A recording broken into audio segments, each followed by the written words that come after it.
Well, a gloomy and stormy Sunday. The rain came down fast and hard this afternoon, and we may not be done yet. Michael Fish is following the storms very closely. Yeah, Charles, and we have some new development out there with a couple of isolated storms that have fired up in parts of Racine County, just clipping far northern Kenosha County. There's Dodge going into Washington, a brand new thunderstorm just firing up there. So a couple areas that I'm watching. Right here is going to be one development line that's about to work its way over Lake Michigan.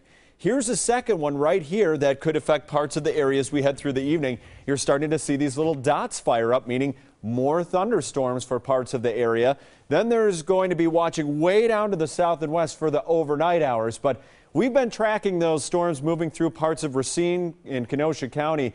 And Racine, I know it's raining hard in your area right now. Same with Wind Point. But you have two cells moving on through. There's a second one behind it, and then more development out towards Waterford. But I'm tracking this heavier cell, and that's the second cell out to the west, going to be affecting North Bay at 5:30, Wind Point at 5:33, and just clipping possibly far southern Milwaukee County. So be aware if the kids are out playing, especially if you're not seeing the sky starting to flash yet. Well, we are seeing some lightning and thunder down to the south, so bring them on in until that moves on through. I'll talk about that more in a little bit. Here's a look in Waukesha right now. You're dry, but we're starting to see more development again as you head out to the west. How's your temperature doing? 57 degrees, southeasterly wind, so it's cooling us down a little bit by the lake. Look at some of these rainfall totals. George, our observer towards Waukesha, over 1.25 inches, about over an inch in Fond du Lac County, only 1/4 inch in Milwaukee, but still, we're going to be adding to some of these totals as the night goes on, but it's not going to be an all-night event. It looks like our best chance of severe weather going to be to our south, where they're seeing the severe weather right now, but still can't rule out a stray severe thunderstorm warning, but the chance is very slight right now. Still seeing those pop-up showers and thunderstorms as we speak.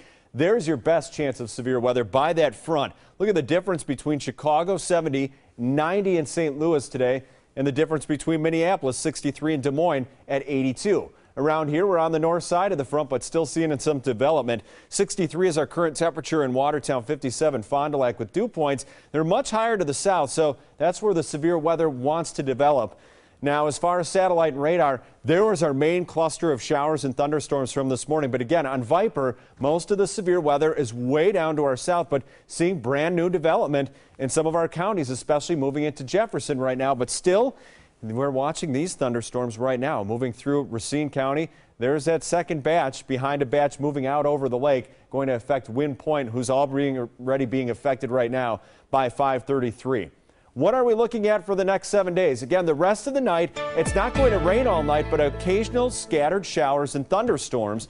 Tomorrow, we start off with a little bit of rain, but it's not going to rain all day. High temperature is 60, though a little bit warmer as you head inland. Slight chance of a shower on Tuesday and 66, cooling it down on Wednesday, 58. So, Charles, we're not out of the woods for rain tonight. Seeing new development. I'll be tracking it all night, but not going to see a widespread severe weather outbreak. All right, good to know. Thanks. Yep.